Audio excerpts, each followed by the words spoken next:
नमस्कार, सुप्रभात।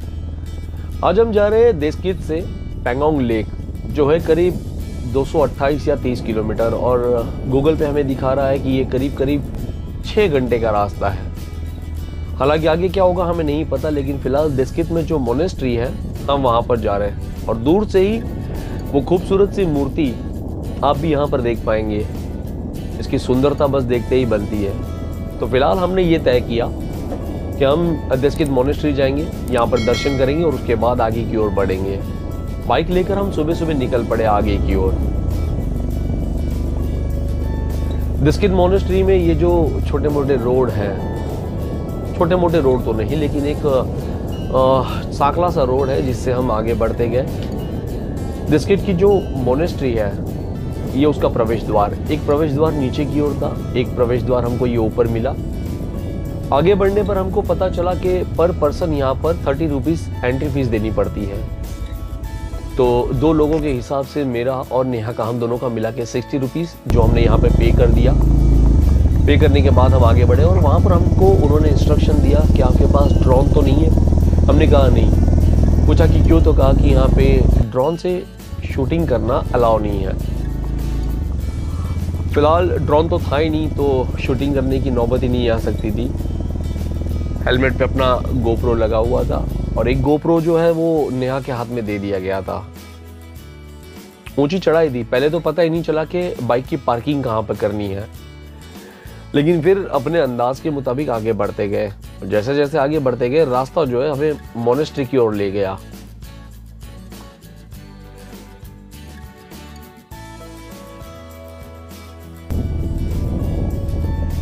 ऊंची चढ़ाई पर चढ़ते हुए आगे बढ़े तो सामने हमें ये मूर्ति दिखाई दी,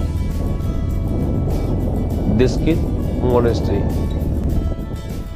मूर्ति को देखते ही एक मन में उत्साह बढ़ता गया।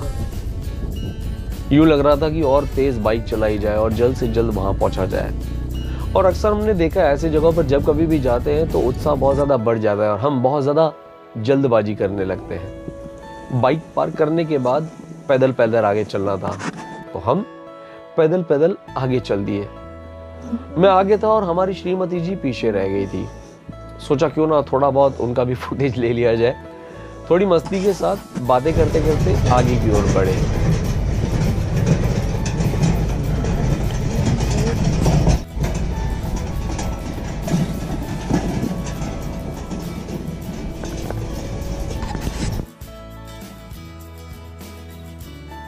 देस्कित मोनेस्ट्री एक मठ। कहते हैं कि यह मठ उत्तरी लद्दाख के नुब्रा घाटी के देस्कित गांव में श्योक नदी के ऊपर पहाड़ों पर स्थित है। इस मठ की समुद्र तल से ऊंचाई 10,310 फीट है। लद्दाख में स्थित यह मठ नुब्रा वैली का सबसे पुराना मठ है, जिसे करीब 350 साल पुराना बताया जाता है। और हम इस अद्भुत मठ पे पहुंचे और यहाँ पर इस मूर्ति के सामने सर झुकाए प्रार्थना की। इस मठ का मुख्य आकर्षण केंद्र मैत्रेय बुद्ध की 106 फीट ऊंची प्रतिमा है। यहाँ पर होने वाला 10वें महोत्सव मठ की शांति और इसके आसपास की प्राकृतिक सुंदरता है, जो देश विदेश से आने वाले पर्यटकों को अपनी ओर खींच लाती है। इस मठ में जाने का सबसे अच्छा समय जून से सितंबर का है, क्योंकि देस्कित मोनेस्ट्री को विजिट करने के लिए इस समय को यात्रा के अनुकूल माना जाता है। इस समय में जाने पर आप इस मठ की खूबसूरती के अलावा इसके चारों तरफ के प्राकृतिक सुंदरता का भी आनंद ले सकते हैं। अगर आप सर्दियों के मौसम में इस मठ में जाने का प्लान कर रहे हैं तो उस समय में आपको इस मठ के साथ साथ इसके चारों तरफ सिर्फ बर्फ ही बर्फ देखने को मिलेगा, जिसकी वजह से आप इस मठ के चारों तरफ जो ग्रीनरी है, जो खूबसूरती है, उस प्राकृतिक सौंदर्य को नहीं देख सकेंगे। इसलिए अगर संभव हो तो आप जून से सितंबर के बीच में इस मठ में जाने की कोशिश करें। कुछ खूबसूरत सा प्यार भरा वक्त यहाँ पर बिताया। और ये नेहा जी पता नहीं क्या कर रही हैं, शायद छोटे छोटे पत्थरों से गरौंदा बना रही हैं, क्योंकि यहाँ पे बहुत सारे ऐसे गरौंदे बने हुए थे, घर थे या पता नहीं क्या है। तो उन्होंने सोचा कि क्यों ना मैं भी ऐसा कुछ करूं। बचपन की यादें ताज़ा कर रही थी। वहां से हम फिर निकले आगे की ओर। स्वागत है आप सभी दोस्तों का हमारी चैनल यानी कि नेहा और करण की channel ride zero to ride पर। मेरे दोस्तों, आपने अब तक अगर हमारे चैनल को सब्सक्राइब नहीं किया है तो आपसे एक गुजारिश है, प्लीज़ हमारे चैनल को सब्सक्राइब करें, लाइक और शेयर करें, साथ ही साथ कमेंट ज़रूर करिएगा। और भी ऐसी बहुत सारी कहानियों के साथ, बहुत सारी जानकारियों के साथ लद्दाख के राइड पर आगे बढ़ रहे हैं। फिलहाल हम आगे बढ़ रहे हैं दुरबुक की ओर। दुरबुक से दो रास्ते हैं, एक रास्ता जाता है लेक की ओर और एक रास्ता जाता है पेंगोंग लेक की तरफ। तो फिलहाल हमारा टारगेट है दुरबुक, तो चलिए आगे बढ़ते हैं दुरबुक की ओर। फाइनली एक बात अच्छी ये रही कि हमारा खोया हुआ फोन हमको प्रतापपुर से मिल गया। फोन के अंदर ट्रैकिंग किया गया और तब पता चला कि फ़ोन जो है वो प्रतापपुर में एक ड्राइवर साहब को मिला है और प्रॉब्लम ये हो गई थी कि उसका डिस्प्ले उड़ गया था, जिसकी वजह से ड्राइवर साहब जो है वो फ़ोन रिसीव नहीं कर पा रहे थे। अच्छी बात ये थी कि वो इतना जेंटलमैन बंदा था जिसने फ़ोन अपने पास संभाल कर रखा था, हमें दे दिया। कुछ पैसे इनाम के तौर पर, एज अ गिफ्ट के तौर पर हमने उसको दिए। पहले तो उन्होंने मना किया, फिर ज़बरदस्ती उनको दे दिए। डिस्प्ले उड़ गया था लेकिन end of the day phone मिल गया, सारी मेमोरीज और सारा डेटा हमें मिल गया। ये बहुत बड़ी बात थी। आप सभी दोस्तों से एक गुजारिश है, एक रिक्वेस्ट है, आपके फ़ोन के अंदर एक फंक्शन होता है लोकेशन, वो प्लीज़ ऑन करके रखिएगा। और साथ ही साथ अगर आपके पास कोई दूसरा फ़ोन है या आपके फैमिली मेम्बर्स के पास कोई एक फ़ोन है तो एक के साथ दोनों फ़ोन में अपने जीमेल अकाउंट ऑन करके रखिएगा। अगर एक फ़ोन कहीं खो जाता है तो दूसरे फ़ोन से आप जीमेल में जाके उसे ट्रैक कर सकते हो और अपना खोया हुआ फ़ोन वापस पा सकते हो। इस वक्त हम खड़े हैं न्यूब्रा वैली और शॉक वैली के बीच वाले रास्ते। यहाँ से आगम है 24 किलोमीटर, शॉक 63, शक्ति 87, पेंगोंग 130 और ले 138 किलोमीटर। फिलहाल शॉक वैली की तरफ आगे बढ़ता हुआ ये रास्ता हमें लेकर जाएगा दुरबुक की ओर। तो चलिए आगे बढ़ते हैं। इन खूबसूरत ऊंचे ऊंचे पहाड़ों को देखते हुए, इन खूबसूरत रास्तों पर, इन ठंडी ठंडी हवाओं का लुत्फ उठाते हुए आगे बढ़ रहे हैं। अच्छा, एक और बात मैं आपको बता दूं, एक तरफ तो यहाँ पर ये ऊंचे ऊंचे पहाड़ है, पीछे हमने बर्फीले पहाड़ छोड़ दिए, एक तरफ खाई है, एक तरफ नदी भी है, कहीं कहीं बीच बीच में ये आप रेत देख रहे हो। यूं लग रहा है जैसे ये सारी रेत रेगिस्तान से उड़कर यहाँ पर आ गई है। ये सुंदर रास्ते, ये खूबसूरत नदी और रास्तों के साथ चलता हुआ ये पहाड़, यूं लगता है कि अखिल ब्रह्मांड में कोई एक ऐसा चित्रकार है जो इन सब चित्रों को बनाता है, इतने सुंदर सुंदर पेंटिंग्स बनाता है और हमारे लिए यूं इस धरती पर भेज देता है। इन नज़ारों को जितना भी देखो उतना कम लगता है और हम बस जी भर कर इन नज़ारों को देखते हुए आगे बढ़ रहे थे और यही नज़ारे आपको दिखा रहे हैं। तो आप भी हमारे साथ इस सफर में आगे जुड़े रहिए।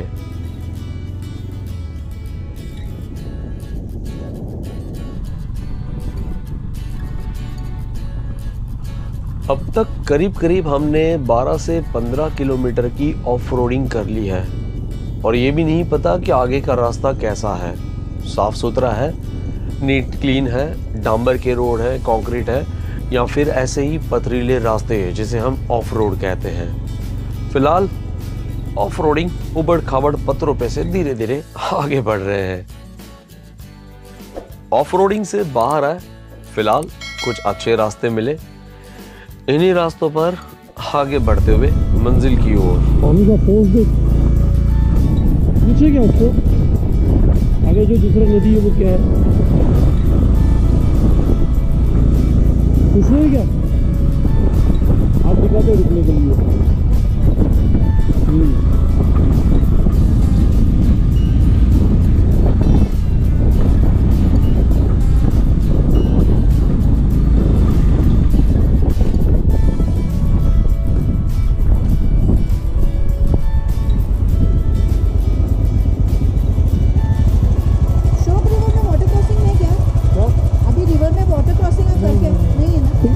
कल्याण, मुंबई कल्याण। नहीं, हम कर्नाटक से। अच्छा, कर्नाटक से। आगे वाटर क्रॉसिंग नहीं है ना? Okay sir, thank you. आप अभी कहाँ पेंगोंग से? नुब्रा कितना देर है? नुब्रा और कम से कम हम लोग कितना 12-10 को निकले थे, अभी कितना बजा है? अभी बजा है 2:40, ऑलमोस्ट 2-2.5 घंटा। कितना 2.5 आप कहाँ पैंगोंग से आए? पैंगोंग में क्या मूवमेंट, पैंगोंग में? मूवमेंट क्या मूवमेंट? Everything is normal. हाँ नॉर्मल। चलो all the best. All the best, thank you.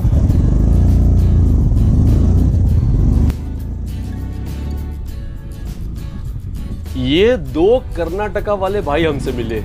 ये हमसे पूछ रहे थे न्यूब्रा वैली और हम इनसे पूछ रहे थे पैंगोंग लेक के बारे में। ये एक दूसरे से इसके लिए पूछा जा रहा था क्योंकि ना तो उसके फ़ोन में नेट चल रहा था ना हमारे फ़ोन में नेट चल रहा था। बस रास्ते पर जो साइन बोर्ड लगे होते हैं उनके हिसाब से हम आगे बढ़ रहे थे और जैसे जैसे जो राइडर मिलते थे, कोई 4 व्हीलर अगर मिल जाती थी तो हम उनसे पूछ लेते थे रास्ता सही है या गलत। बस इसी तरह हम रास्ते को पूछ कर आगे बढ़ रहे थे। गुजराती में एक मुहावरा है, कहते हैं कि पूछता पूछता लंके पहुंचा है, मतलब कि पूछते पूछते इंसान लंका तक पहुंच सकता है। तो हम पूछते पूछते पैंगोंग लेक क्यों नहीं पहुंच सकते भाई? चलो पैंगोंग लेक पहुंचते हैं। सच बताओ दोस्तों, इन नज़ारों को देखकर मुझे और नेहा को, हम दोनों को बहुत ज़्यादा अच्छा लग रहा है। क्या आपको भी इन नज़ारों को देखकर अच्छा लग रहा है? प्लीज़ कमेंट बॉक्स में कमेंट करके हमें ज़रूर बताइएगा। ये सारे खूबसूरत नज़ारे इस तरह अपने मोबाइल के स्क्रीन पर या टीवी की स्क्रीन पर देखने के बाद आप क्या महसूस कर रहे हो, क्या फील कर रहे हो? क्योंकि मैं तो सच कहूँ इन सबको देखने के बाद स्पीचलेस हो गया हूँ। बहुत मुश्किल से मैं बोल पा रहा हूँ क्योंकि शब्द ही नहीं मिल रहे हैं। इतनी प्यारी जगह, इतनी खूबसूरत जगह, वो भी हमारे हिंदुस्तान के अंदर, हमारे भारतवर्ष में।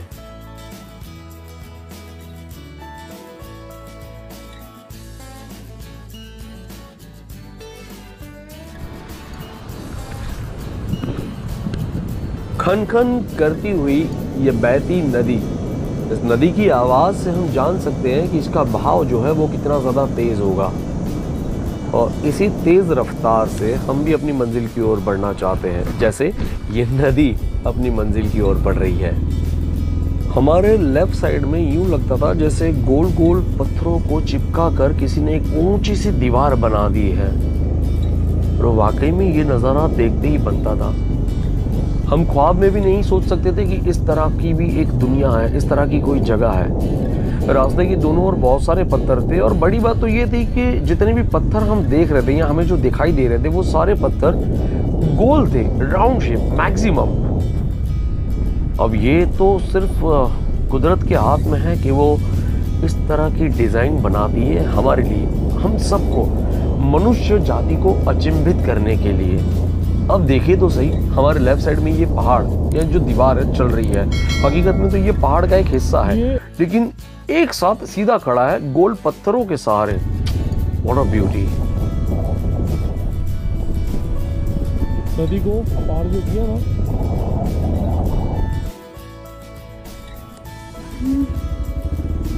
यहाँ से नेहा की परीक्षा शुरू हो गई क्योंकि इतना ज़्यादा ऑफ रोडिंग और ऑक्सीजन का लेवल थोड़ा सा कम हो गया था, जिसकी वजह से बाइक जो है वो लोड नहीं ले पा रही थी। तो कहीं ना कहीं इस रास्ते पर नेहा को 3 से 4 बार उतरना पड़ा और मेरे अंदाज के मुताबिक 200 मीटर के करीब मैं आगे चला जाता था। उसके बाद वो धीरे धीरे चल के आती थी, फिर बैठते थे, फिर थोड़ा आगे जाते थे, फिर उसको उतरना पड़ता था।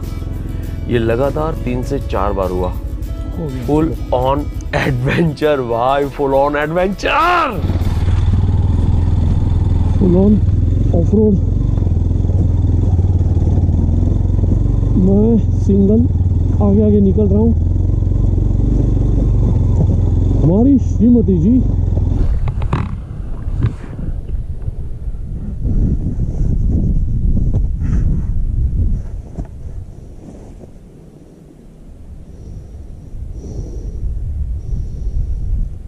क्या हुआ? हूँ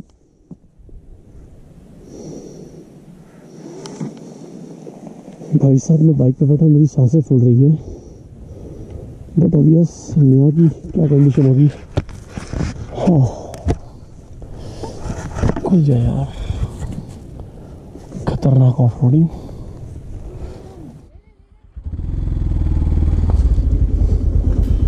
एक छोटा सा water crossing, full on off roading. Neha को बहुत ज़्यादा पैदल चलना पड़ा और यहाँ पर इतने से पानी में भी बाइक चलाना मेरे लिए, मेरे हिसाब से थोड़ा बहुत नहीं, बहुत ज़्यादा डिफ़िकल्ट है, क्योंकि सारे गोल पत्थर हैं और टायर कभी भी स्कीड हो सकता था। तो दोनों पैर नीचे रखकर धीरे धीरे 10-15 की स्पीड में मैं बाइक को आगे चला कर ले आया और वहीं पीछे से एक 4 व्हीलर आती है और कहती है कुछ हेल्प चाहिए, देखिए।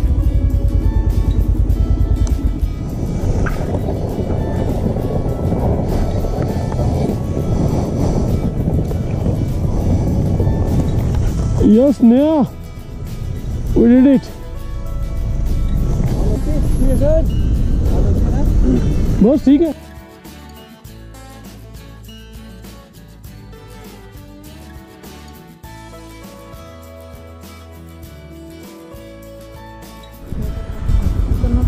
उतरना तो ठीक है, जगह खड्डा नहीं हो बस।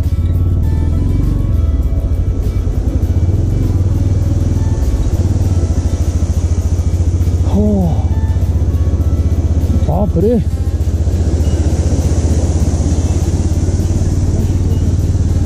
साईनाथ महाराज की जय। भाई साहब फुल ऑन एडवेंचर से भरा ये सफर। इधर पे भी हो रहेगा वाटर क्रॉसिंग नया।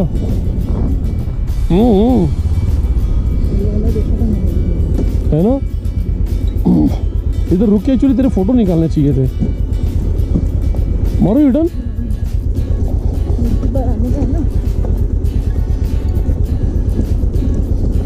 क्या एक ही जगह पे घड़ी घड़ी आने का।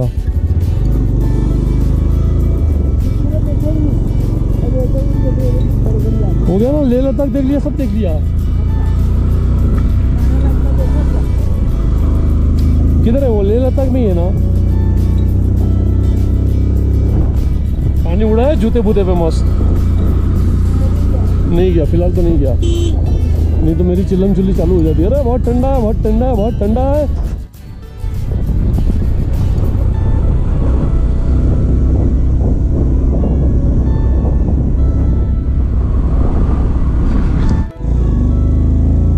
ये कौन सा विलेज है?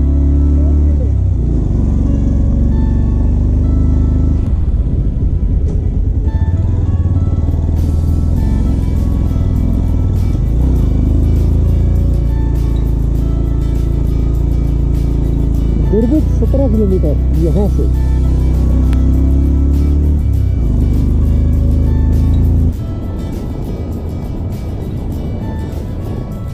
शोक विलेज से हम निकले बाहर, मेन रोड पर, हाईवे पर आ गए हैं और हाईवे पर आगे बढ़ रहे हैं हम लोग दुर्बुक की ओर।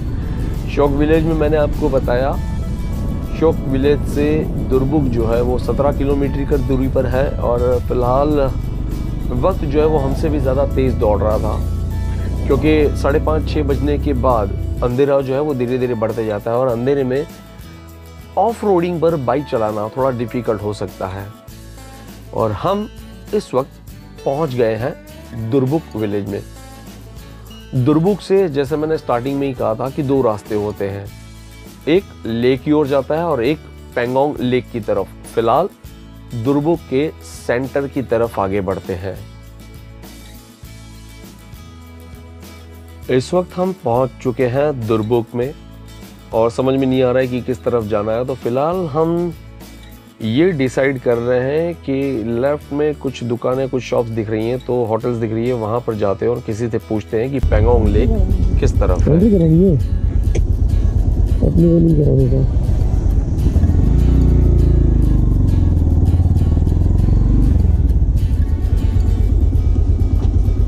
भैया पेंगोंग लेक जाना है तो वो रास्ता नहीं जाएगा, ले जाएगा। ओके, थैंक यू भैया। सब इधर आएगा, कारू जिसका, कारू, हाँ, और जिसका, और मनाली जाना है तो कारू से जाना है। तो पेंगोंग से वापस यहाँ आना पड़ेगा और फिर यहाँ से। ओके, कितना दूर है यहाँ से पेंगोंग? 35, 1 घंटा लगेगा। थैंक यू भैया।